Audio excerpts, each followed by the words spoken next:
morning, Kelowna, and we look out the window this morning. Last week it was blue skies without a nary a cloud in the sky, and now it's cloudy with nary a blue spot in the sky. We haven't seen a blue spot yet this morning. No blue spots.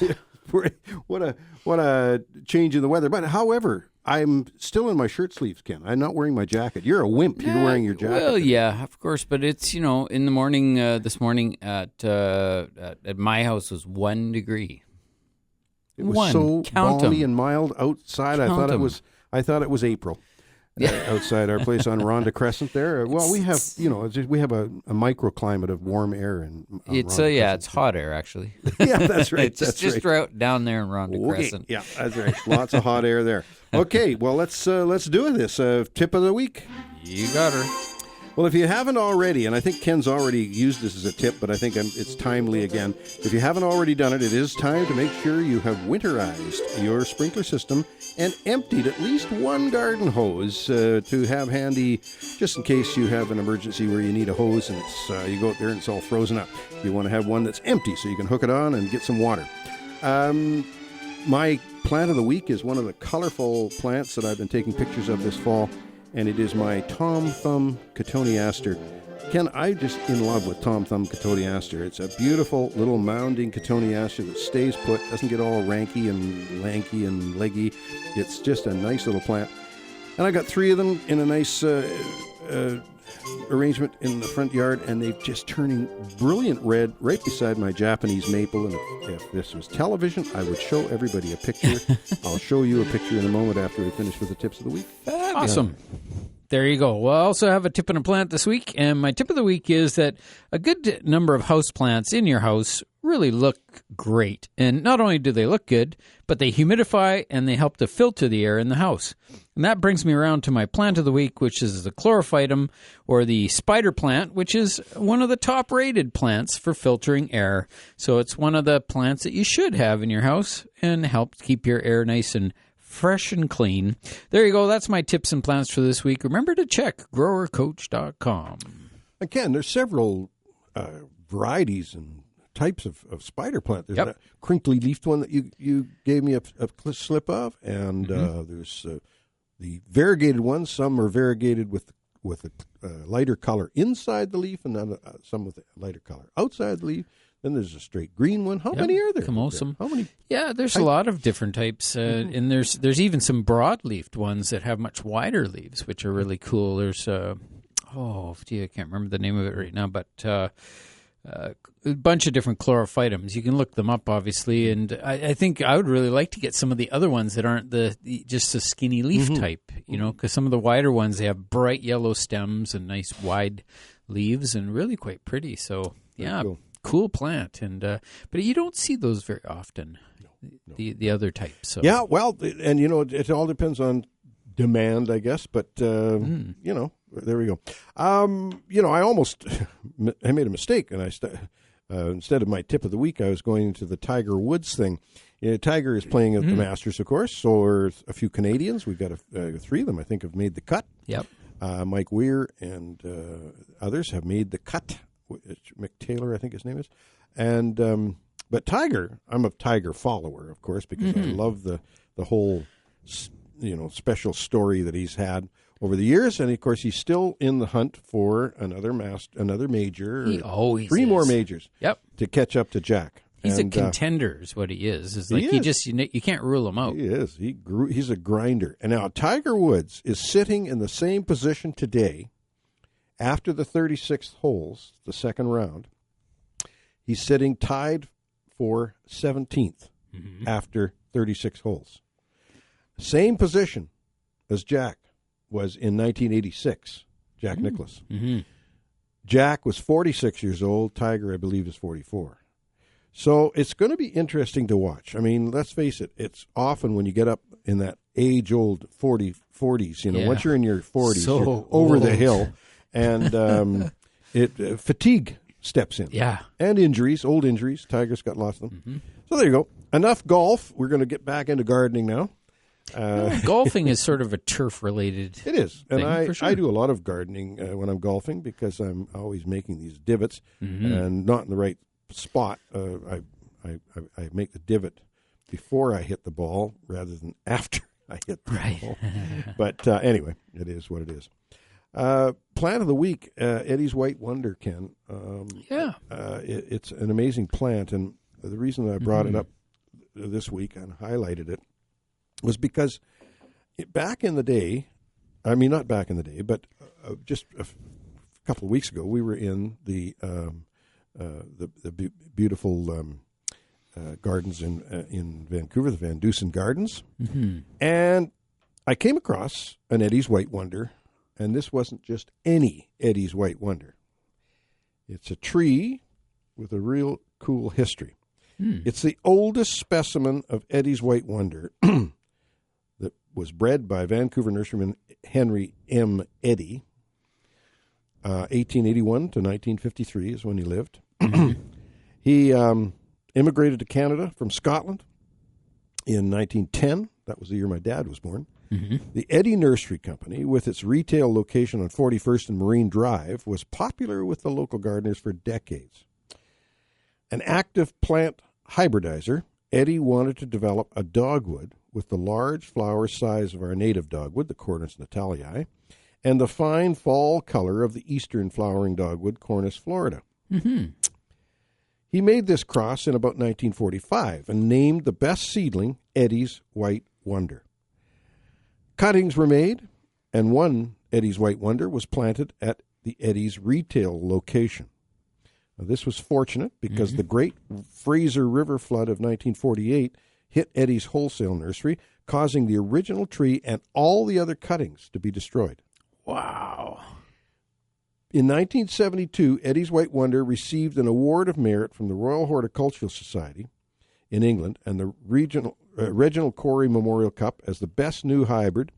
And in 1977, it was awarded a first-class certificate by the Royal Horticultural Society. It's named the Centennial Tree for Vancouver's Centennial in 1986.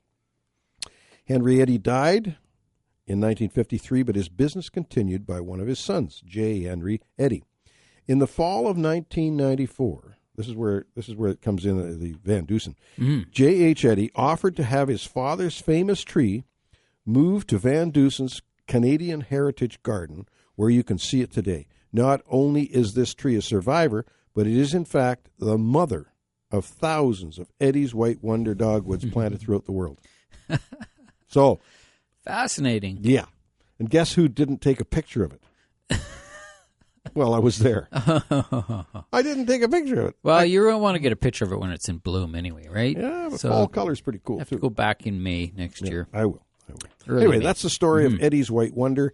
And Dad used to talk about the Eddie's Nursery quite a bit. And I believe we might have even stopped in there into the retail, because I know we went to all the nurseries. And I just recall going, I know we went into Hunter's and to Art Knapp's and those early nurseries.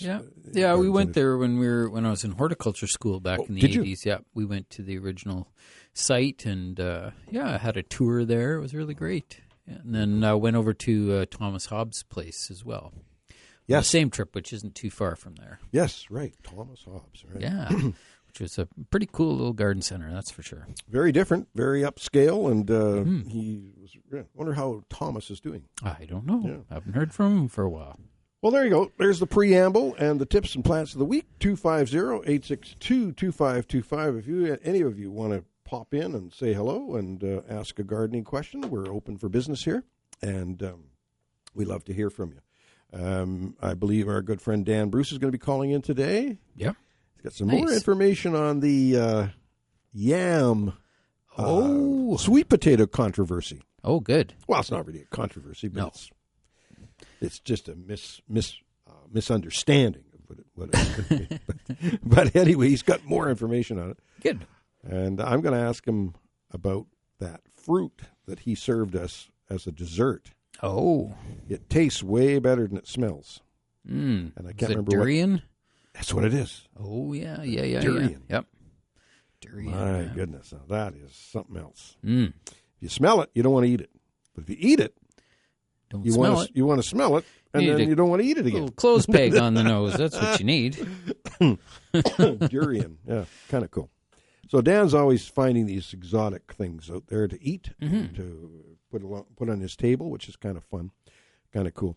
I think what we're going to do, if Gurinder allows it, we're going to take a short break and invite your calls, 250-862-2525, to get through to Ken and I. And we're going to do that. We'll be back with more AM 1150 Garden.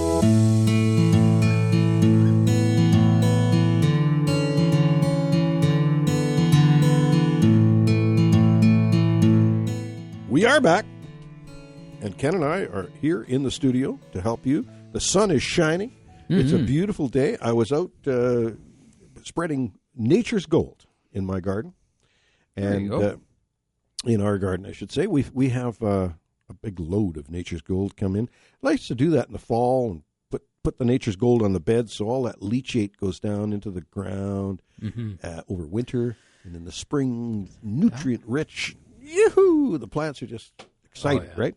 Yeah, the organic acid that I often talk about related to compost is the key, I would say the key ingredient in all compost that just releases the nutrients, makes the nutrients readily available to the plants, makes it easier for them to uptake them, and plants just love it. It's the best thing. Well, we're doing our best here, and I've put a little layer over my garlic, just for That's recommended to do a little mulch over the garlic, and put some around my hybrid tea rose. I only have one hybrid tea rose. The rest of them I let go.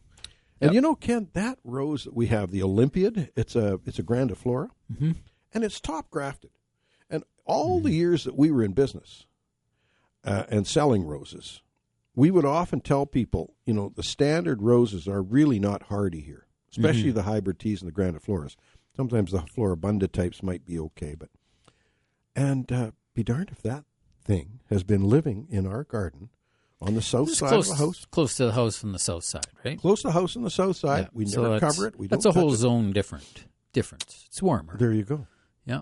It's just a few degrees. Are you saying there's hot air coming out of our house? I'm saying there's maybe above average amount of high temperature there nearby. It's coming from somewhere. I don't know. Yeah. But I know that, you just walk across the street, microclimates, right? There's good microclimates and bad ones, and frost traps and all kinds of things that you run into. And I mean, you don't have to go far. In Kelowna, there's just this little spot downtown where it's nice and warm, but you don't have to go far to get into the cold, and you drop another whole zone. Yeah. So I think close to the lake is about a zone 6. But I think if you have these protected little environments, they're closer to zone 7, which is what a lot of those tea roses and hybrids are. And but when you go up in the hills here, go up into Rutland, you're getting closer to zone 4, zone 5. It drops down, and then head out to Winfield. We're mostly zone 5, but you go up on the hills or in the frost pocket areas, and the frost pockets sometimes are really bad. They're sometimes worse than, at least if you're on a bit of a hill, the frost seems to drain away. Yeah. But when you're in the bottom in the valley, it tends to pool. But Ken, so I have a Magnolia grandiflora in my yard. The Magnolia grandiflora Edith Bogue is the variety. Yep. And I've had more enjoyment out of that than you can imagine. Blooms right through the summer here sporadically, but blooms through the summer. It doesn't come on like your regular magnolias with a big blast in the spring. Yeah. It just, the blooms are here and there, which is kind of nice. I mean, it doesn't have the big show, but when it does bloom, it's got to bloom 6 inches in diameter and very fragrant, and keeps coming on all summer. Yeah. Now, what my question for you is: have you ever seen one? Well, first of all, have you seen any around planted in gardens that you work with? Not that I work with, but I have seen a few around. Around. I know. Lois Bennett has one, or 2 or 3 actually. And that's what I got the idea to plant one. But what I want to do is get some, I'm trying to root some of mine, and it's really hard to root. I haven't been able to be successful, but I'm going to try a couple of other methods. But if I could get a couple of Edith Bogue magnolias, I would like some clients of mine, if I'm working with them, try one up at Gallagher's, try one up in East Kelowna on the bench there. Try one in, various other areas and just see how hardy they are. Because mine has shown not an inkling of unhardiness. Yep. Yep, and that I think that it's a combination of things, soil conditions as well, and most magnolias are pretty happy with our soils here in the Okanagan, being alkaline as they are. Mm-hmm. Most of them like that. Yeah. Not the Virginianas. They are not particularly good for the alkaline conditions, but most of them love it. Well, there you go. We've got Ariel joining us. Good morning, Ariel. Good morning, you two fine men. Oh, thank you. How are you today? I'm doing well. I have a couple of questions. Sure. I just was out perusing the garden after that snowfall. My hellebores is covered in little white pieces, bugs almost. I think they are. And then I opened it up and looked down there at sort of the roots, and it looked to me like there were some aphids, but I don't know if the white flies. Well, it's hard to say without actually seeing them, but maybe be able to take a close-up picture and send that off to us. But they're I know with a lot of my hellebores they do develop a lot of aphids, but the one that looks white like that is usually a woolly aphid or a woolly adelgid, which is same kind of concept. So yeah, I guess you really just need to have a close-up picture. The white flies do fly around in the fall, and they'll often attach onto plants, or they seem to migrate towards the Oregon grape plants, which have a similar leaf in a way to a hellebore. So at least in the kind of that leathery sort of type of leaf, but. Interesting. I think we need to have a close-up picture. The sun's shining on it now, and as soon as I get off this phone, I'm going to go out there and I'm going to take a couple little pictures. Awesome. And we'll check our emails here, Ariel. Yeah, you bet. Pop it off to you. So the second question I have is I have a friend that she's an elderly lady here in the building, and I've been working with her on these Christmas cactuses, and she had one that was her mother's, and it's over 40 years old. And it was, she got sick and nobody was looking after it. And I sort of rejuvenated it a bit by cutting back stuff and that on it. And it actually did do pretty well out there in the garden. And I had split off, or I got one of the pieces and then put it into another pot. It did develop buds, and we brought it in, in I think the beginning of October, something like that. Now, I don't know. I told her, I said, don't water this, okay? And she's one of those people that's got to water things. Mm-hmm. Now, she did develop a root. She did develop some blooms on it, okay, some really nice double blooms. And then what happened was the bloom buds started to dry up, and she came down in a panic. It's not getting enough water, so I watered it. Mm. And I said, oh, okay. So I went up and I took a look at it. And I said, well, I've got to go talk to the experts here about this. Can you explain to me a little bit about the care of these things when they're coming into bloom and that? Yeah, for sure. Like what I do is I definitely have them outside often through the summer, and then I'm trying to get them through a period of cool nights. So that leans into the month of September. I don't like to leave it too late, but they can get quite cool at night. And that what that does is sets the buds in the stems so they're ready to bloom. I don't really like it if they're setting bud outside, but sometimes they do. But I'd like to see the tiny, tiny little red dots that the buds are actually starting to form. Then at that point, I can just bring the plant in and grow it as a normal house plant. So as a normal houseplant, these plants are tropical, so they're not like a desert cactus so much. They're more like a tropical rainforest cactus, which means they appreciate high humidity, and they do need some moisture from time to time. They don't like to be bone dry, but what you do is you don't want them to be soggy wet either. So you're sort of riding this sort of slightly moist situation all the time. If they dry out completely during a bloom, then the blooms will wilt right away, and the plant can lose those flowers. They'll drop really quickly.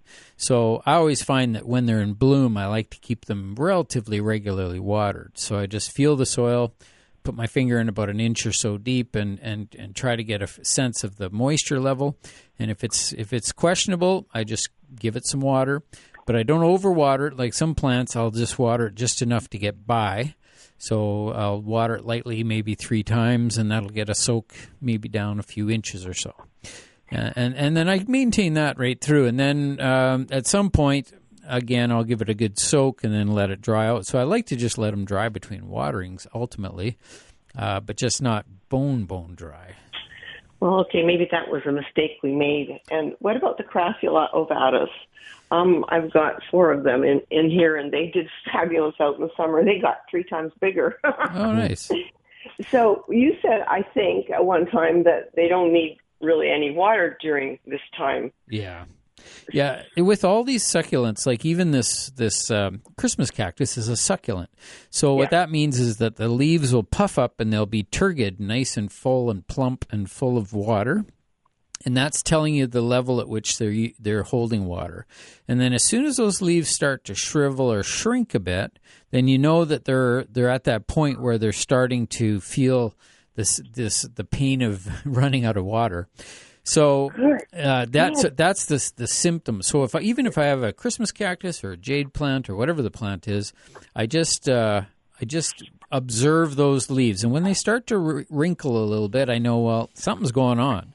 If I check the moisture and I go, oh my God, it's still really wet, and they're wrinkling, it's like, that's root rot for sure, right? But if they're wrinkling and it's bone dry, well, then you can trickle a little bit of water, but the jades prefer to be dry right through the wintertime. But the whole question is when do you give them the last watering before winter hits? And I did mine about 2 weeks ago, and that would be the last watering until about the end of February. Oh, so maybe I should give them some water because I haven't watered them really since I came in. They came in. Yeah, like I say, light waterings on all sides of the plant, multiple light waterings just so it soaks in a bit over a period of an hour or 2, and then again check with your finger to see what's going on, but don't super saturate it. That's for sure. I got this. I'm just going to tell you something really I'm excited about. From Lee Valley, I got this. It came from Germany, and it's kind of like a green. It's a green bubble on the bottom, and it's got a stainless steel little fixture in the top with a tiny little spray on the end, and you fill it up with water to water your seedlings. But I've been using it to water the plants. Oh, nice. It's really cool. It came from Lee Valley, and I just love it. It was a bit expensive. I just wanted to tell you that, just for watering little plants, little things. Well, and I can't wait to start my zinnias and water it with that. They do come up with some interesting stuff at Lee Valley. There's no doubt about that. Yeah. Thank you very much. Oh, you're very welcome. For entertaining me. Ariel, thank you for calling. We appreciate it. Okay. Yeah. Bye-bye. Hey, bye-bye. Thanks, now. Ariel. Yeah, we're at the bottom of the hour here, Ken. Yeah, and looking forward to seeing those pictures from Ariel. Yeah, Ariel, if she can send us those pictures of the problems she's having with her hellebore. However, at this time of year, we can expect some frost, and a lot of those things are going to get nailed over the winter. We have aphids on our hellebores as well. I gave them a little swish just to kind of eliminate a few of them, and we'll see what happens. I mean, that hellebore that we have there, huge leaves on it. It's one of the nicest I got it at Brian Minter's place 3 years ago. 250-862-2525 to get through to Ken and I today, and we will take a short break. We'll be back with more AM 1150. We are here with you on a beautiful Saturday morning for our 1772nd show. Since 1983. It's been a while, kind of fun to think about that. Never thought that when I started this show back at CKOV back in 1973 that we'd still be doing it in 2020. But 1983, I should say. Today is 9 hours and 4 minutes long, 7 hours and 3 minutes shorter than the longest day in June, the 21st. And by the time we get to December, on December 21st, it'll be 8 hours and 5 minutes. We're going to lose one more hour between now and December 21st. It's kind of depressing, but That's all right. That's winter. It's designed, for us. I think we're used to it in a way, and it's time to slow down and go to bed early and get up early and enjoy the peacefulness of the whole thing. Dr. Henry says it's not forever. It's just for now. Yeah. It's not forever. Okay. Yeah. We got Dan Bruce joining us. Good morning, Dan. Good morning. How you doing, Dan? Well, the sun is shining this morning as opposed to what happened yesterday. Yeah. Mm-hmm. Well, it's a beautiful day today. It's a gorgeous day to be in the Okanagan, and it's not freezing. I don't know if it's freezing at your place, but it wasn't freezing at my place last night. No, it's plus something or other here. Yeah. Before you get on to the topic, the controversial topic of Ipomea versus the sweet potato versus the yams, okay? I want to talk to you about a fruit that you served us for dessert when we were at your place years ago, durian. Oh, yes. Fascinating, it's on the internet. It says durian is the world's stinkiest fruit. Now, they compare it to ginkgo, dirty socks, and whatever, mm-hmm. But it tastes really good. Now, I did taste it, and I don't remember the taste, but I appreciate it. Because I was invited to your place for dinner. I obviously tried a little bite or two, but so you can still get it in Kelowna, durian? Yes, I think it's available at the Superstore and at the Oriental Supermarket. There may be a couple of other places, but they bring it in frozen from Thailand or some place in Southeast Asia where it's normally grown. Right. And durian has an interesting reputation in that in the countries where it's grown, quite often it's forbidden in public places because of the smell. Apparently on the buses of Singapore you may not transport durian. And this is what brought the question up. If you can't transport it on a bus or subway, how do you have it in the fruit section of a store without it putrefying the store? Well, I think because the fruit that's exported is treated a bit differently in that it's not allowed to ripen right there. It's picked in a greener state and then frozen and then exported. And it will, to some extent, ripen and certainly become edible here, mm-hmm. but it won't develop that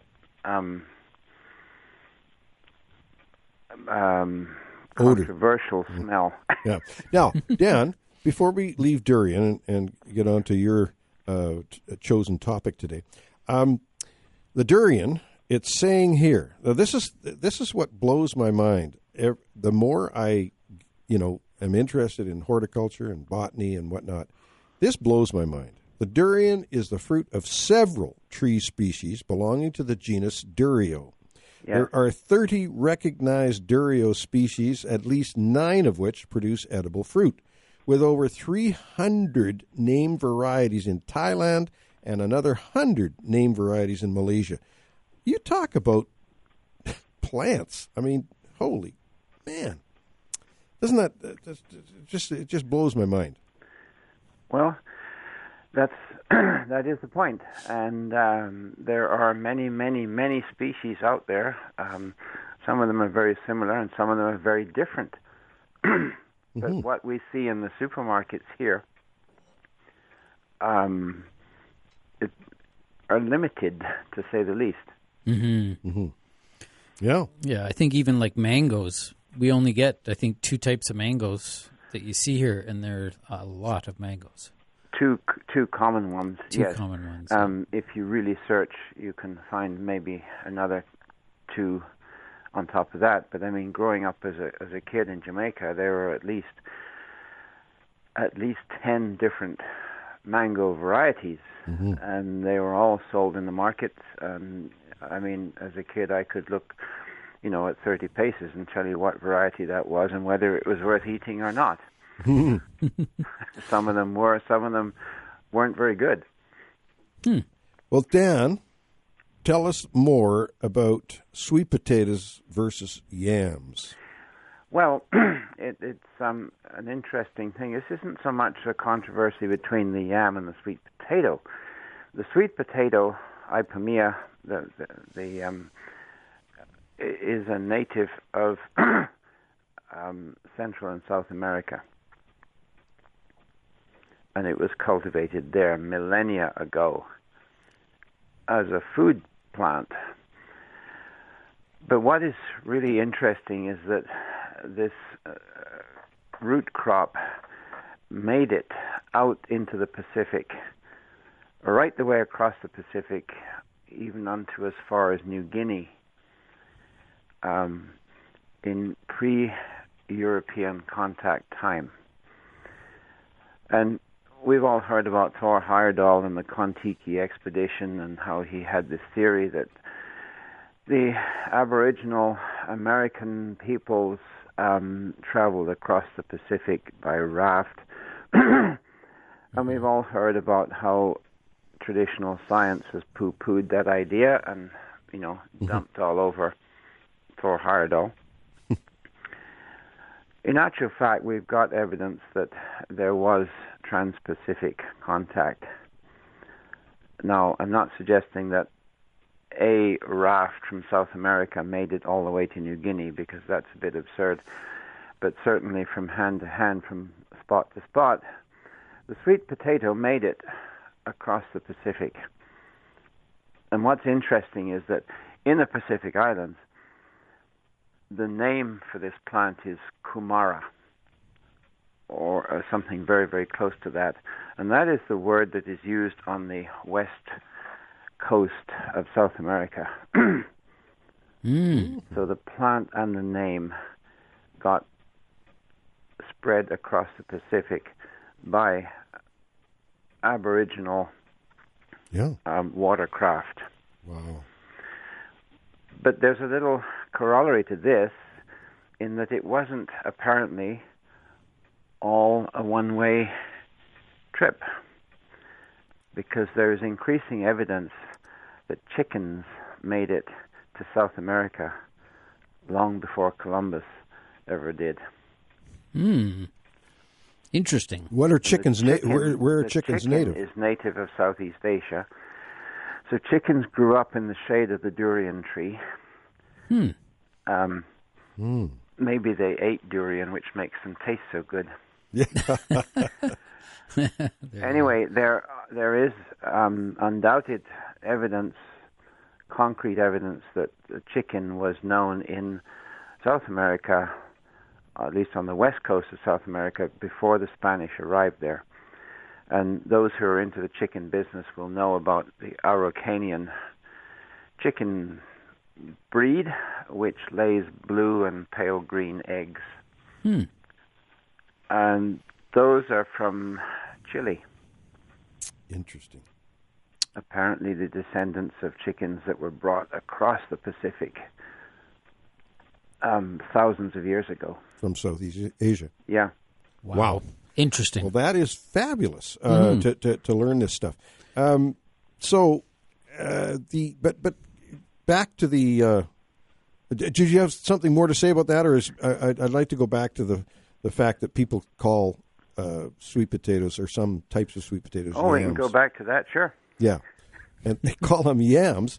Now, I would really like to try some yams. Do you have to spank them up a bit, like make them taste a little better by adding spices and things, or? Well, if you've got your yam, and about, I think at the moment, perhaps the House of the Caribbean downtown and the independent grocery are about the only places you're going to get yam, real yam. It's a starchy root. It's probably not the sort of tip-top of the culinary experience, but it will fill you up. If you peel it and boil it. Well, I'm going to try some because I really want to be able to speak intelligently about it. Yeah, you might want to think about things like salt and pepper and maybe some butter and. Well, I just stopped there for the moment to see. Yeah. Go the rest of the way by ear, as it were. Mm-hmm. Interesting. So, but it's a major source of starch in the diet of a lot of countries. Wow. What about stuff like taro root? Isn't that like something that you have to treat quite a bit before it's edible? Well, taro is a colocasia, which is a house plant here, and it's grown again throughout the tropics. In Hawaii, traditionally, it is what is used to make poi, where it's boiled and then sort of pulped, and you end up with something that looks like sort of Elmer's glue. And having been to Hawaii, I've been to a luau where this traditional foods were served. The host of the luau was talking about the poi, and he said, you might want to put a little bit of that on a side plate and taste it before you swamp your food with it. Good advice. Dan, we're going to have to leave it at that note. We've got to take a break now. But always great to have you call in. Always interesting, different topics we have to discuss, and I appreciate your friendship. Well, we will meet again. Okay, buddy. Take care. Thanks, Dan. Right. Okay. All right. Bye now. Take care. Bye-bye. Bye-bye.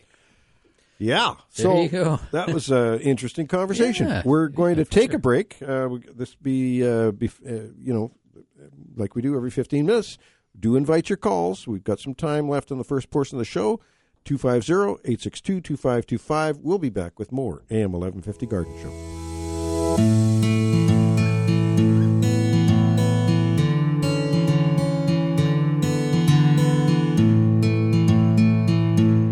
We are back on a beautiful Saturday morning, and I say that with no hesitation whatsoever. There's been times when I've been in denial and said, well, it's a beautiful Saturday morning, and it's kind of crappy, but no, today is a beautiful Saturday morning, guaranteed. So if you haven't been outside, or you haven't looked outside, or you haven't taken a walk in this beautiful early winter weather we're having in the Okanagan here, I would suggest you do that. Even take a little walk through the garden, see what's going on, because stuff goes on at this time of year too. You see certain things, but like broken trees from snow load. And yeah, it's been an interesting fall already, and this extra snow, the extra wet snow, has not been a real good thing. You know, it's caused a lot of damage on all types of plants, and not much you can do. Often you just have to go cut it out. Sometimes you can tie it up. Sometimes you can strap it. The strapping sometimes works well, but it is what it is. Not much you can do. Well, we're going to go to the phone lines before our big break here and talk to Mel. Good morning, Mel. Good morning, Don. Yeah. I've got a question for you. I found a roll of edging in my shed. Mm-hmm. It's about 4 inches wide, and I'd say there's about 20 to 25 feet of it in the roll. Mm-hmm. Do you have any idea where I could get that? Well, or where I got it at? Where you got it? Well, okay, because you're telling me it's in a roll, it's a fairly low-end edging. Yeah, right. Yeah, it's not as... You can get that at any garden center or whatever, but... hardware stores, Ken, our good friend Mike handles that stuff, doesn't he? Well, it comes in straight lengths, completely different product. It's a higher... It's a sort of a industrial grade, comes in straight lengths, 20 feet long. You can roll it into a pickup. You can kind of fold it into a pickup. No, what I'm talking about, this is just a little 4-inch wide thing, and it's really skinny. It's not thick or nothing. Is it plastic? and it's sort of, well, you know them beveled roofing slats that were I know the one. 2 feet wide and about 8 feet long. Yeah, It's like fiberglass, is it? Or is it? Like fiberglass. What is it? Green? Yeah, it's green. Yeah, I know the stuff. We used to sell it all the time, Ken. Yeah, it's you can still buy that at garden centers. Yeah, where would I go at the garden center? Any garden center, Rona, Knapp's, Bylands. Don't think Dogwood is open at the moment, but Dogwood is still open, but they won't be open for over Christmas. I think they're closing down. Yeah.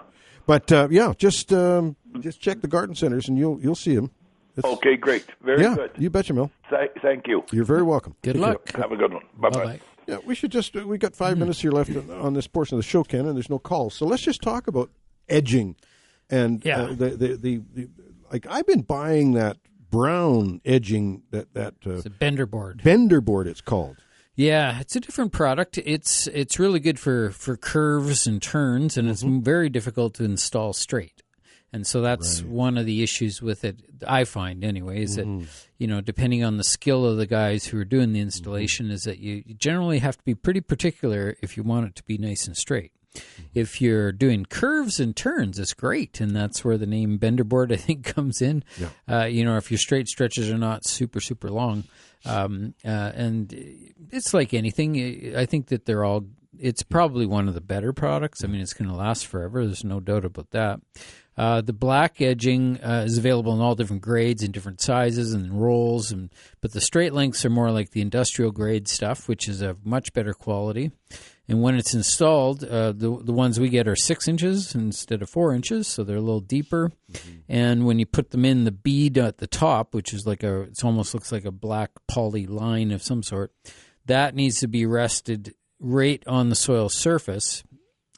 So it's right down low, and none of the straight edge part is exposed. No. As soon as you start to expose the straight edge below that round bead, you will start to get turning and curving and movement, because it's a product that expands and contracts because of temperature. It can be frost, it can be just cold temperatures, it could be hot days. It's all those things that cause it to move, and it kind of worms its way around. So it is spiked down in most cases, but it does tend to work its way up. It does, yeah. So the maintenance of it is that if you see it working its way up, you should go and dig it back down and then try to restake it. But in the initial installation, if the guys do a really nice job and get it down nice and low, it generally doesn't move much. So you really only need about 3/4 of that bead exposed on the surface to do its job. And then all we do is, for lawn care, is use your weed whacker to whack right along the edge of that bead. And that's really all you need to do. It's just more or less, it's defining the area. It's not used to hold mulch in a bed or something like that, like a retaining system. It doesn't work well for that at all. So that's where I think it's incorrectly used a lot of times. It's just installed wrong, or it's installed way too high, and it's going to bend and twist and worm its way right out of there. When's the best time to install it? In the heat or in the cool? Because, if you install it in the heat, it's stretched out already. Weather cools down and it shrinks. So it doesn't really matter, I would say, because it's so flexible. Yeah. It's such a nice product to work with. It does straight lines, it does angles. Because you buy it as a straight piece, it stays straight, and then it's easy to bend. Other products that you'll see are aluminum. Aluminum is also purchased. It's just, it's whatever 5, 6, 8 times more expensive. So, the cost is way more, but the product is perfectly straight. And then that's a product that's a little tougher to get to do its curving. Yeah. But that's it. They're all different, and I'd say it's whatever you can afford and whatever way you want to go. We used to use cedar. Remember that? Oh, God. The old days. I used to laminate pieces of cedar. Yeah. There'd be 3 laminations, and I don't think any of that's kicking around anymore. But and we used to use the creosote. I was covered in creosote back in the day, landscaping. It was something else, eh? Jeez, eh? Yeah, but I use, the treated lumber that you buy nowadays is much safer. And I use, if I've got straight lines to do, I see nothing wrong with using a treated 2x4 or 2x6, sunk down nicely, and it does give a little bit of an edge for the the mulch to hold in and whatnot. But it also, with my auto mower, my Husqvarna auto mower, Mm-hmm. I've created quite a system. You'll see it today when we come by. You'll see the system I have of a little barrier. I've got the bender board Mm-hmm. at the back for the auto mower to bump into. Yep. And then I've got regular regular landscape edging on the outside, Mm-hmm. and then some little gravel space in between. So it's actually quite attractive. And Yeah, and this bender Yeah. board product will actually hold the mulch in, and Yeah. that's what it's really. I think it's one of its real positive benefits is that you can have it a little higher. Ken, we've got to take the big break before another rip-roaring hour of Garden Show. We appreciate your listening, appreciate your calls when we come back with more AM 1150 Garden Show.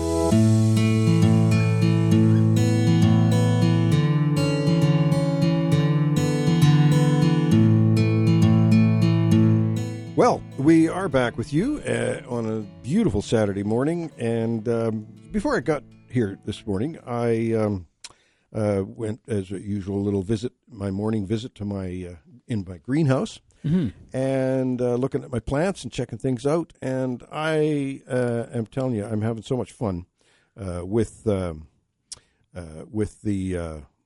greenhouse this year, and I have 2 tomato plants in there that are just smoking right now. They're just smoking, and I've got 2 pepper plants started, and I've got 2 cucumber plants started. Oh, there so you go. Finally, I'm going to have a winter crop of food in the greenhouse. I'm going to put some lettuce in as well. Yep.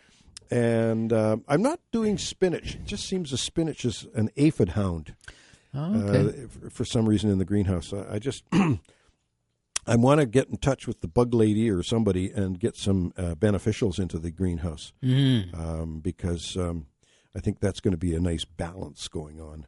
And it's something I can do in a small greenhouse like that. I've got control, right? Yep. Especially in the wintertime because there's nothing coming in.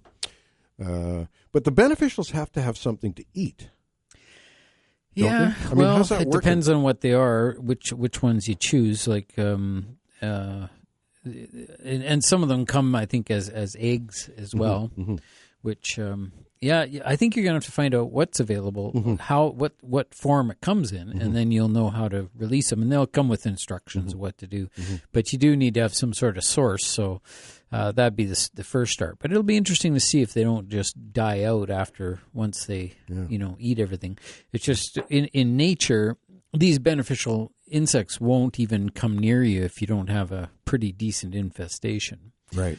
Right, because they won't lay eggs there if they don't have enough food to support their family. So they're pretty smart that way, and they'll try to get out of there, which I'm sure would be a bit of a surprise. Yeah, at this time of year. Yeah. Well, it's just fascinating, Ken, because over the years I have certainly changed my vision of what's going on, and of course the whole world of horticulture has changed as well. In the fact that we're using far fewer pesticides, traditional pesticides. I mean, we used to use some stuff that make your hair curl in the greenhouse. I mean, pretty rough stuff, and we just used it. That was what we did. It was recommended. Yeah. It was recommended. It was what the standard thing. I mean, for instance, on the poinsettias, we used to use a product called Temic. Yeah. Aldicarb. It was called. Aldicarb, yeah. And we used to go in with a little whirlybird spreader and just sprinkle Temic granules all over the poinsettias. And it was systemic. Fabulous. Not a white fly, nothing, nada. However, it definitely went off the market many, many years ago because it was very toxic, very heavily toxic. Well, it has a strong residual effect. And the residualness. And so here you are selling poinsettias. You talk about poinsettias, the rumor out there over the years that poinsettias were poisonous. Well, they're not poisonous, but we made them poisonous. Yeah, that's right. Adding a systemic back in the day. Maybe insecticide. Maybe that's why. But nowadays, and the interesting thing is, and I say this in my talks to the various garden clubs and whatnot, I haven't used a pesticide per se in my yard for years. We used to do blanket sprays, just go in and spray the roses as a protective with Latox, Isotox, and Funginex, and a few other mixtures of things to keep the mildew and the aphids and mites and things off them. But nowadays, and you were really, I've told this story before, but you were the one that really got me turn the corner on even my thoughts, just thinking, oh, maybe there's something to that. And that was when you wrote in the nursery with a spritzer in a 1 acre nursery with a spritzer. Trying to manage just those tiny little outbreaks and let the bugs do the rest. Yeah. Yeah, well, it's interesting, I think, nowadays that they just really work on that preventive. Everything is preventive. So that means, if the insects never get in there, then you're never going to have the problem. And in a lot of these new style grow-ops, because they've been going for a long time, but you don't just walk in and out of there anytime you want. You have to get suited up often and put on the white suit to make sure you're not carrying insects on your body into the place. And, that's how the spider mites usually get in, is they just travel in on people. And aphids can as well, and other insects. So it's really just this really heightened awareness of where the bugs can come in, how they can get in, how they can infest, and just don't let them do that. And so, like you were saying, is that, you want to grow certain things, and like, say, even spinach cannot create its own aphids. You have to have them in there to begin with, right? So when you take them from seed and grow them right there, and they should be clean. But you never know. It's one of those things. You might have it all under control now because Well, it looks good. Yeah. You'll see it today, and we're going to have a little visit there today. Yeah, for sure. In the greenhouse, and you'll see it's looking darn good. And of course, I'm getting through that trauma. Yeah, the last year or two. I mean, I put the greenhouse. The first winter was 2017. Yeah, and I was ready to go. I thought, here we go. We got a greenhouse. It's heated. It's got climate control in it. It's got everything you need. Aluminum benches, clean. It's really nice. I had so much grief and disappointment that first year of things doing weird stuff that I didn't know was what was going on. Well into the second year. The second year was 2018, the winter of 2018-19. It wasn't, and through that winter, I started thinking, well, is the problem, is it coming from the heater? Is it coming from the soil? I was trying to figure out all these things. And Donna, of course, she came up with, well, it might be in those that paneling you used to sheathe the inside of the greenhouse. It was that crushed pressboard kind of stuff. Yeah. And sure enough, I started doing some research on that, and there is formaldehyde. And formaldehyde is in a lot of insulation as well. So, anything that has any type of insulation typically would have that, and there's a lot of products that have it. So I think it's real heightened awareness that how much that affects plants. Yeah. Well, it was definitely phytotoxic. I mean, I'd come in the house from the greenhouse almost in tears to Donna and saying, there's something wrong going on. I mean, I've grown plants now for 50 years. What's going on here, Yeah. And so that's why I'm so excited about the greenhouse right now, is that none of that's there anymore. There's not one plant that's exhibiting any kind of that. When I put a seed in, it germinates properly. When I put cuttings in, they root properly. When formaldehyde was just messing everything up. It was just awful. Yeah. But it's cleared out now. It's just had time to air out, and we're on the road to success. Yeah, and you put some poly or something over it, I put some poly over it. I did put some vapor barrier over top of it, but of course there's lots of it in the head house and whatnot that is still exposed. So that was I'm sure it dissipates over a couple of years. It's all aired out now. It's aired out. And of course through the summer, with I got the fresh air coming in, the second year, 2018-2019, okay, it aired out in the summer, but as winter progressed, it reared its ugly head again, because the summer was nice and aired out, but then when winter came, I sealed everything off, and so now it's focused and concentrated again, right? So I was getting in 2018, 2019, I was getting quite a bit of trouble. 2019,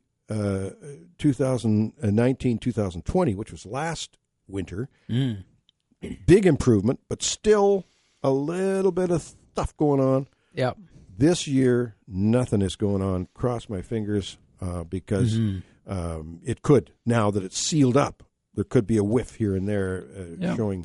And it tells you, too, why on those days when it's beautiful out, you should just open the doors and let the thing ventilate a bit. Yeah, just open the doors and let a fan come in. And get some fresh air. Good plan. Good plan. I'm going to do that. Whenever possible. You betcha. Okay, we're going to take a short break. We do invite your calls. It is the winter time, and I know you're not out in the garden or whatever, but there's all sorts of things that you can talk about. Your indoor plants, how to root geranium cuttings, if you're maybe still got some geranium mother plants that you might want to do that with. All sorts of things that you could be doing. And Ken and I are here to answer your questions. And, hey, we can just keep talking gardening because we got so much to talk about. And we're going to take that short break, and we'll be back with more AM 1150 Garden Show.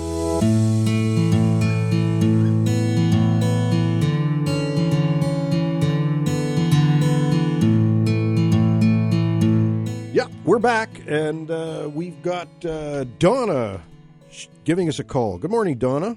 Good morning. Good morning. I have a question. All of these sort of like designer-type pumpkins that we had for Halloween, can you eat them? Sure. Some of them they're not poisonous or anything. Some of them are tastier than others. We had a big pumpkin that Donna cooked up and did a thing with it. It wasn't that tasty. So, it's the best thing in the world for dogs. Dogs love pumpkin and squash. So she freezes it in chunks, and when the dogs are pleading for a treat, she gives them pumpkin and squash. Wow. Yeah. So in general, none of them are poisonous then? None of them are poisonous. Okay. You can eat them, but some are tastier than others. Right? Yeah. I had one from my neighbor last year, and it was one of those sort of bluey colored ones, and it was really good. Yeah, that's actually a slightly different species that has really nice flavor, actually. Okay, and she's got another one sitting on her step now, and it's the orange, but it's got like beige bumps on it and stuff. Interesting. Okay, so I can try them. Oh, I would. I think. Well, sure. What do you call it? Bake them in the oven and then make soup out of them. Yeah, you bet. Okay, and that's great. Ship a little over to me. I love it. I'll be raiding her front doorstep. Yeah, there you go. Okay. Awesome. Thank you. Thank you, Donna. Okay, thanks. Bye. Thanks for calling. Bye now. Bye. Yeah, it's a great family, that squash family, isn't it? Oh yeah, it's fabulous. Good food. Yeah, easy to grow, and it produces a lot. Like one fruit basically is enough for several meals, at least. For a child, it's not the most delightful thing to serve a child. Our eldest daughter, Elisa, when she was about 6 or 7, we're trying to get her to eat squash. Always trying to get your kids to eat good stuff, right? And she said, she said, Dad, I can't eat it. She says, I'll vomit if I do. I'll get sick. I said, Lisa, you're not going to get sick eating squash.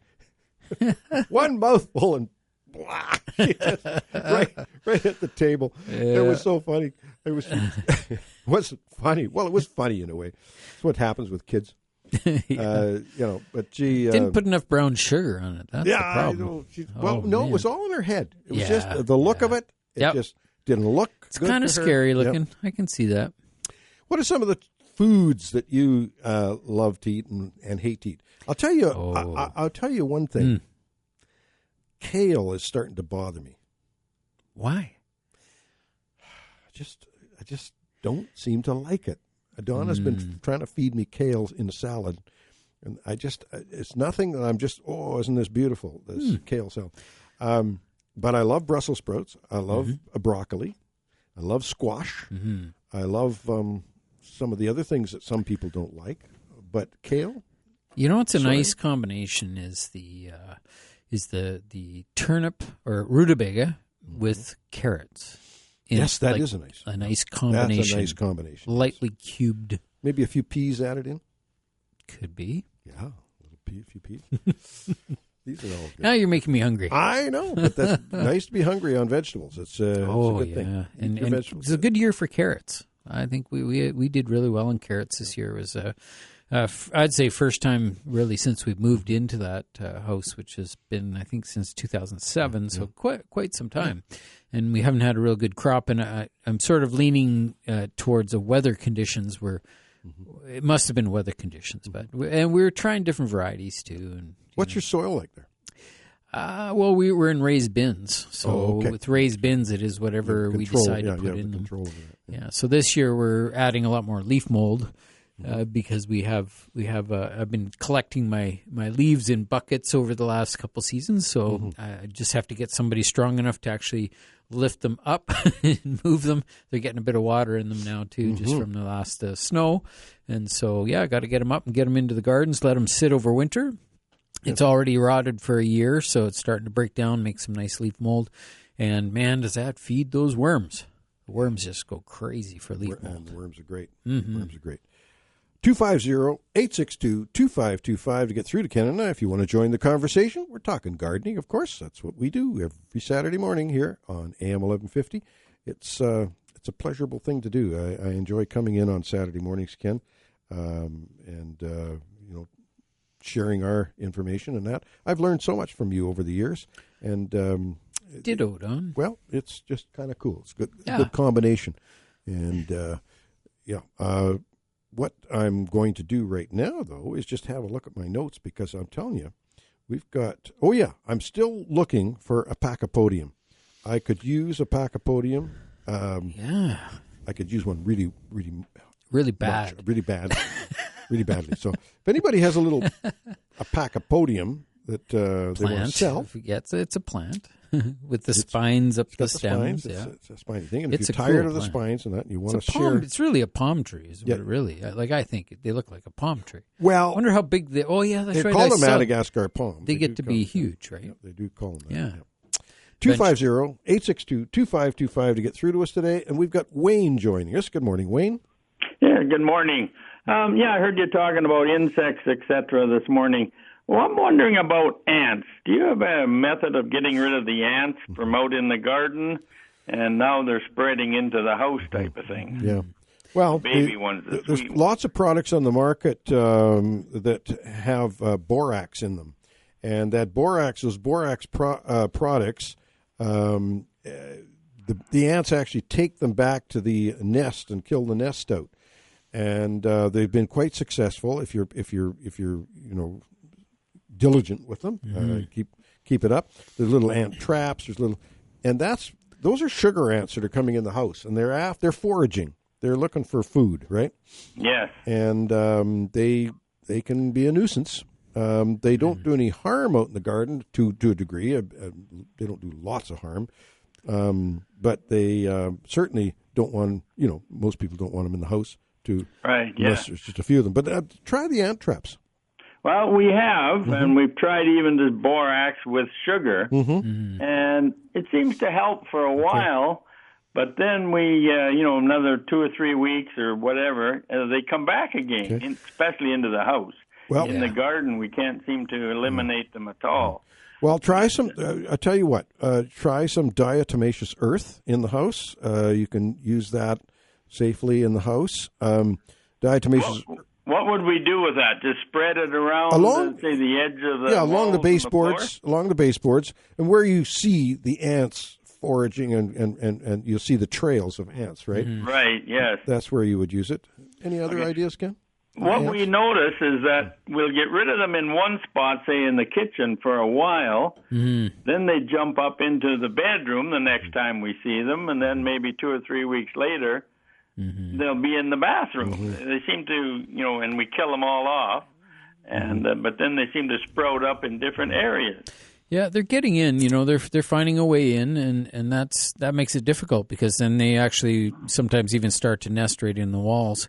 Right, and it's just one of these things. But the problem with ant populations is they're generally much bigger than what we see.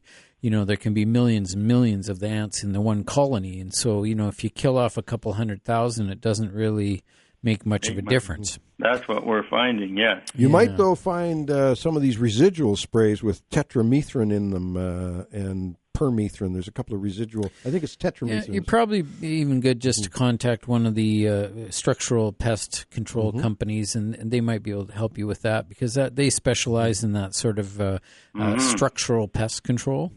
Yes, unfortunately, we did one time and paid $300. And the ants loved it. They came back in swarms. There you go. Yeah. Well, we've had issues in our basement suite with ants. However, I have found that outside, with using the ant traps, using some residual sprays and diatomaceous earth, trying to control them outside, because they do kind of go back and forth too in many ways. But I found too, one of the big things is to really watch your, crumbs and things like that, or sugary drinks or anything like that might be left around. That's very, very helpful, and if you keep that under control, that's very helpful for the ant population too, to keep that down. Okay, yeah, we'll try that. And I do have a lot of that diatomaceous earth.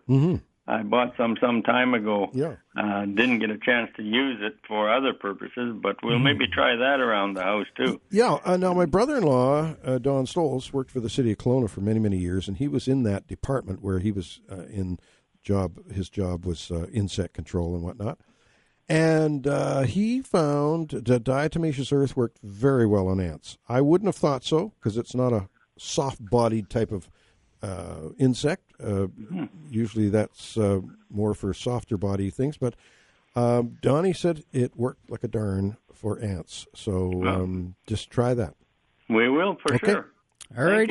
Yep. Thanks for calling. Bye now. Thank you, sir. Bye-bye. Yeah. Diatomaceous earth there's the diatoms, the fossilized microscopic things. Yeah, organisms. They're like tiny, tiny little razor blades. Yeah, little pieces of broken glass. That's what it's like for them. But that also means that you don't want to breathe it, right? That's right. Because it actually is probably close to being like broken glass. Yep. And, best to avoid breathing the dust, but it is what it is, and it certainly works well on crawling insects. Yeah, for sure. 250-862-2525 to get through to Ken and I today. We're looking out the window at a beautiful Saturday morning, and I'm not kidding this time. And so we're going to take that short break. We'll be back with more AM 1150 Garden.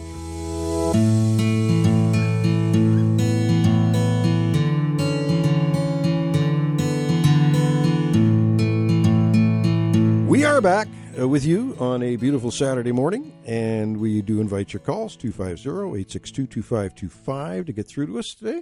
And, there's so much going on right now. When I mentioned my tip of the week is to look up, your seed catalogs online, or like I get 2 or 3 of them shipped to me still as a actual catalog. An actual paper catalog. A paper catalog. It's kind of nice strange is to be able to do that and look at, your breakfast. You look through your it's interesting when we look at what we want to plant for spring and you see the seed catalog. When you bring a package of seeds in, you've got multiple seeds. That's okay if you're doing radishes, lettuce outside, things like that. Yeah. And carrots. However, if you just want a basil plant or a couple of basils, it's better just to go and buy the plant in the spring. Yeah, well, it's got that head start, right? Yeah. And so, and basil's unique. I think that each plant, I find every single type of plant, I think, is sort of unique. Whether it's something you want to save seed from year to year, or if you want to buy the seed, or like you say, just buy the plants. Like tomato plants, you really only need 4 or 5 tomato plants, so it's kind of hard to.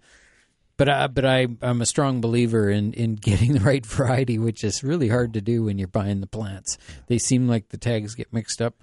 So I'm really I'm liking saving tomato seeds, and I'm liking buying them from buying the seed from a good source. Well, I'll tell you, I'm only growing 1 tomato. Well, 2. I like to grow a grape tomato. I like the grapes, grape tomato. But I'm only growing 1 tomato now forever, and it's the one that Sal Caruso gave me a plant few years ago, and he got the seed from Italy. It's like a big, huge paste tomato, and it's it's huge. I mean, I've got them sized 4, 5, 6 inches in diameter, meaty. They're like a steak, and they got a point to them, like an old ox heart type, right? And there's no, in fact, saving seeds is a little difficult because there's not that many seeds in them. That's how meaty they are. There's very little liquid. It's just meat. And I grew 3 varieties last year, and that was one of them. And I said to Donna, that's the only one I'm going to grow now. I'm not going to grow any other varieties. I don't need any other tomatoes. Now, they're not an early variety, but now that I have the greenhouse, I can keep that going. Yeah, it's all that whole thing of getting them started, bringing them on, but not putting them out too early. Yeah. So keeping them going in a healthy environment. Like I really shoot for the 1st of June, but I can't wait that long. I often want to get them out around the 20th of May. Yeah. And but then, having a cover for them or something, just keep them warm. It's a tough thing. The tomato plants, they love warm soil. And warm nights. Yeah. Yeah, and that's the thing. People say, I put my tomatoes out in end of April or 20th of April. I got my tomatoes out because it wasn't freezing. It's not a matter of it freezing. It's a matter of it being cold at night, and they shiver, and certain things happen to them that sets them back, and they don't recover. Yeah, so Earth is too cold. You got to have them warm. So putting them out in the daytime in their containers, bringing them in at night, putting them out in the daytime. That's what I like about raised beds. Raised beds do warm up faster, especially if your soil is a little bit on the sandy side. That's helpful. And then, we have just put plastic over top of our raised beds, clear plastic from time to time just to get them heating up early, get some warmth into the ground. There's techniques you can use. And, of course, you can put little hoops over your raised beds. And, there's all those things that are really helpful for sure. Lots of things you can do. Ken, I was mentioning off air that the great program that the City of Kelowna has and other municipalities have, the green bin system of garden waste. So you can put your garden waste in the green bin. They pick them up. That's extended again this year. Last year they did the same thing right through till December 31st. They're still going to be collecting greens from your garden. So what people do too is they'll cut up their Christmas tree and put them in the green bin. Right. Making sure there's no tinsel or anything on there, but chopping them all up into small pieces and putting them in the green bin works quite well. Do you have that in Lake Country? The bin course. System? Yeah, you've got the bin system there too. Yep. And they have it in West Kelowna. And the one thing we don't have here in the Okanagan, and I don't know if they're going to be experimenting with it at all, but on the Sunshine Coast where my sister lives, and I believe in Vancouver, there's a kitchen waste bin that you can put out with all your wet stuff from the kitchen. Not meat. I don't think meat is allowed. Any meat products or anything like that. But so it's definitely different. Like it does tend to, it's not like a regular compostable item, even though it is compostable. It's just it has to be carefully blended with other composts. And if you do the composting yourself, of course, you can add it in. You're talking meat? I'm talking about just vegetables. Oh, vegetables. Yeah, okay. Yeah. So the types of vegetables like celery, I think, is the same as any composted product. Any leafy stuff, it's gone before it hits the ground half the time. So personally, I don't see a problem putting that in there. But other types of things, for whatever reason, are not recommended, like fruits. So in the compost section. So they do have that special, and they might start that here in the Okanagan too. I'd like to look more into it and see what they do accept and what they don't and what not. But the other thing too, folks, and I am a huge believer in this too, not putting stuff down the toilet and things that are not just regular stuff that you put down the toilet. And down the kitchen sink. The grease is so hard on the system. On your pipes. On the pipes, and the city of Kelowna battles that all the time, people. So, keep that in mind.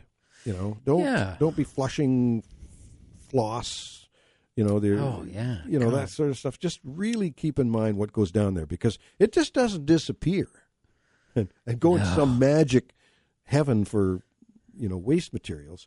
plugs everything up. It has to go through a system, a very elaborate system, and we've got one of the best systems in the country in our Kelowna municipality system, the Bardon-Faux system that we brought in the late 70s. It was developed in South Africa, I believe, and it's one of the best systems out there, and to clean up the sewage.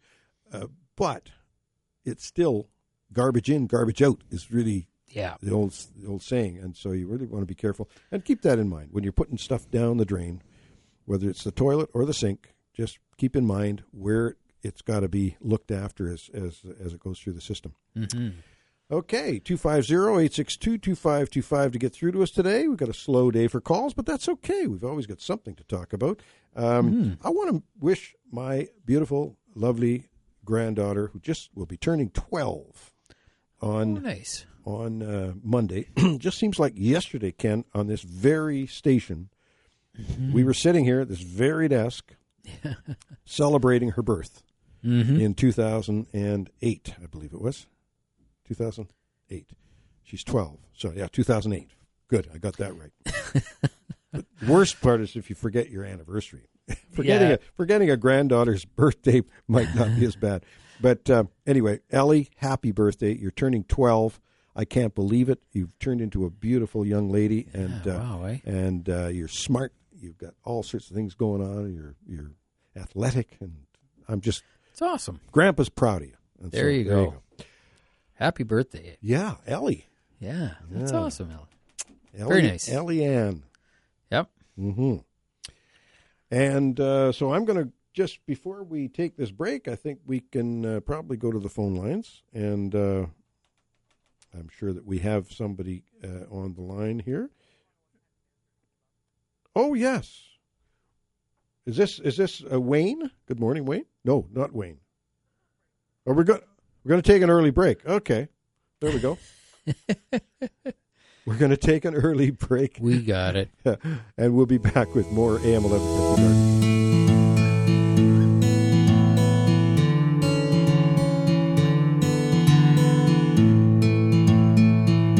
Yeah, we are back with you, and interesting scenario sometimes when you're trying to work things out and where you're going to go and whatnot. And we got back with you. So here we are, and I invite your calls, 250-862-2525 to get through to Ken and I today. Ken, have you got any onions stored by chance? No. Yeah, we did. We had our sweet Spanish onions that we grew, our Elsa Craig and our Kelsey's. And we had a beautiful crop this year, and we're just getting through the last of them now. And so we'll probably end up going and buying a big bag of keeper onions, Stuttgarts or one of those onions that keep. Because the Spanish onions, unless they're really cured properly, tend to get a little soft, and they don't keep as well. Yeah. But boy, are they delicious. We love our summer onions chopped up. Donna makes beautiful soup. So she's got some celery soup on the go right now that's just delicious. But if I chop up one of those Spanish onions and put that in the soup, wow! I love onions. It's great. It's have them in everything, Absolutely. Even on my cereal. Yeah. Oh, yeah. Well, I even put that hot pepper stuff on my your ice cream. Your hot pepper mix. Yeah, that's a good one. We've got Gordon joining us. Good morning, Gordon. Morning, gentlemen. Good morning. Yeah, listening to you talking about aphids and a few things. I got a big bay window in my master bedroom here that for years I've been growing up here in Smith Creek, West Bank, growing various plants. And I usually propagate these little geraniums and put them in them little 4-inch pots. But I noticed last year I had a bit of trouble with a bit of aphids and listen to you. But as I'm sitting here many times watching TV and looking out the window, I've seen the odd little fly, and I don't know if it's anything to do with the aphids or not. And then I got thinking of my mother years ago when you used to have your little glass of red wine at supper time, and oh darn, there's a little bug in it or something. And my mother used to say, "Oh, they don't drink much." So anyway, I took a little 4-inch little dish here of a quarter of an inch in yesterday afternoon and put it in, and I'll be darned if there's about 4 of them little flies. I've hardly seen any of them, but I thought, well, 4 is pretty good. So I don't know, it's just an idea. But the other question, the main question was this Safer 3-in-1 that I got down Bylands there. Is that okay to use if you need to? I haven't used it yet in the bay window in the bedroom here. Oh, sure. On the plant. It's very safe to use. 3-in-1. They have soap, the Safer soap in there. They have pyrethrum, which is a botanical plant-based insecticide, and they'll have sulfur in there for fungal issues. So that's all 3 of those are safe to use indoors in your bay window. Bit of an odor. Yeah, there's a sulfur end. Yeah. The sulfur would create a little odor, as Ken was saying, but some people just take the plant, just walk out the door and give it a spritz, and then shake it off, let it drip, and then bring it in. As long as it doesn't get too much of a chill, right, in the wintertime. So, what about the New Guinea? I brought one of those big New Guineas that I got up at one of the nurseries this summer and it's doing great. Are they subject to aphids much? You know? Not really. I don't see too much on them. They're subject more to root disease. If you overwater them. Yeah, apparently you can propagate them. I'm going to try that too, like I do with my geraniums. I've had great success with the geraniums. Yeah. Yep, they're very rootable. You can root those quite easily. Yeah. One thing, does not change subject, but in your greenhouse, you got grow lights in the wintertime to I do. Supplement the sun? I've got a grow light over my tomatoes and peppers and cucumbers. Yeah, because I have a... and I don't keep it on all the time. No. I use it to extend the day. I have it come on at about 4 o'clock in the afternoon, and it shuts off at 9 o'clock, then comes on at 5 in the morning, shuts off at 8. Yeah, what do you use? Just those fluorescent grow lights? No, I have a proper high-pressure sodium grow lamp. Yeah. And they're coming out with the new stuff, too, eh? There's lots of different things with LEDs and LEDs whatnot. now, Yeah. Less power, that's what I'm thinking, Yeah. Less heat. All right, thank you, gentlemen. Well, thank you for the call. We appreciate it, Gordon. Yep. Yeah, you bet. Take care. Okay, bye-bye. I guess we should talk about Ariel's plants and her aphids, because they are aphids. We had a close look. Those were great shots, Ariel. Thanks for sending those out. And definitely there was actual live aphids running around, and then there was the skins of aphids, which were the white things that you'd see. Because aphids shed their skin every few days or so it's often something you'll see is the dead skins of the aphids, which usually you'll see that first because the aphids are green and blend in with the background. So, but not really anything to be too concerned about. But maybe, Don, you can add to that. And this is outside. This is on our hellebore. So at this time of year, of course, those aphids are going to freeze, or they'll be overwintering eggs and overwintering. Actually, the eggs hatch into an already pregnant female. I think that's how it works, but whatever. Yeah. It's a fascinating life cycle for the aphids. But outside, I wouldn't worry too much about them. Maybe wash them off with some water or whatever. But other than that, those little castings were aphid skins, that white stuff. Now, there was someone else that wanted us to talk a little bit more about the Christmas cactus, the Schlumbergia. Yeah, zygo cactus. Yeah, great plant. I sure love them. I just have the 2 main colors. I used to have another one, but it's sort of faded away. But yeah, they're great long-term plants, and they grow in the house just fine. What they need to trigger them to bloom is the cooling of the nights, typically in the month of September. You can postpone that till October if you want to try to get them to bloom closer to Christmas. I just do it in September because I can put them outside. That's perfect temperature. It cools off at night outside, and I put them in a shady spot and leave them out there for about 4 weeks, and then I can bring them in before the end of September, and they're good. They just readapt and start to bloom through the month of October and November. Mine have just finished blooming, so it's earlier than Christmas, but that's because, again, just the convenience of putting them out in September. But super easy. The thing is they are a tropical plant, that they are a rainforest plant, and they're usually epiphytic more than anything, so they'll tend to grow in the crotches and branches of trees. And there is sort of a soil mix that happens in those conditions where it's just years and years of compost and whatnot building up in those in the crotches of the trees. So that's where these plants like to grow. And in the wild, we saw them down in Key West, and they were hanging down about, 10 feet down a tree. It was just amazing. Yeah. And, I didn't see them in bloom, but they must have been just spectacular. And I have seen tiny air roots coming off the joints once in a while. Oh, yeah. Too, yeah. Ken, we've got to go back to the phone line. Yep. We got Penny calling in. Good morning, Penny. Good morning. Good morning. I have a sky pencil Japanese holly in a pot outdoors. It's not very big. I just put it in last spring. It's about 2 feet tall. Will it survive outside in the winter? That's a tough one. I'm not sure the actual hardiness rating, but usually the roots are not as hardy as the top. The top is fine in this climate, but the roots might be subject to frost damage. So what I'd be inclined to do is either tuck it in a corner somewhere, and if you can, maybe pile up something around the base of it or wrap it in some insulation or something.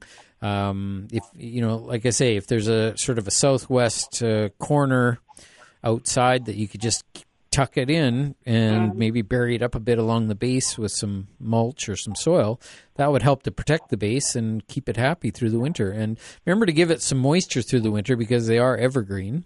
So they do need moisture. If they dry out too much, they will desiccate and can have problems. So could I put it in the garage? Would that be all right? And give it water? If it's an unheated garage, they should survive because they might need a little bit of light. So hopefully you have some sort of a window to put them near. Yeah, I do. Yeah, so put them right in front of the window as close as you can, and then try not to get it too hot in there. Keep it cold.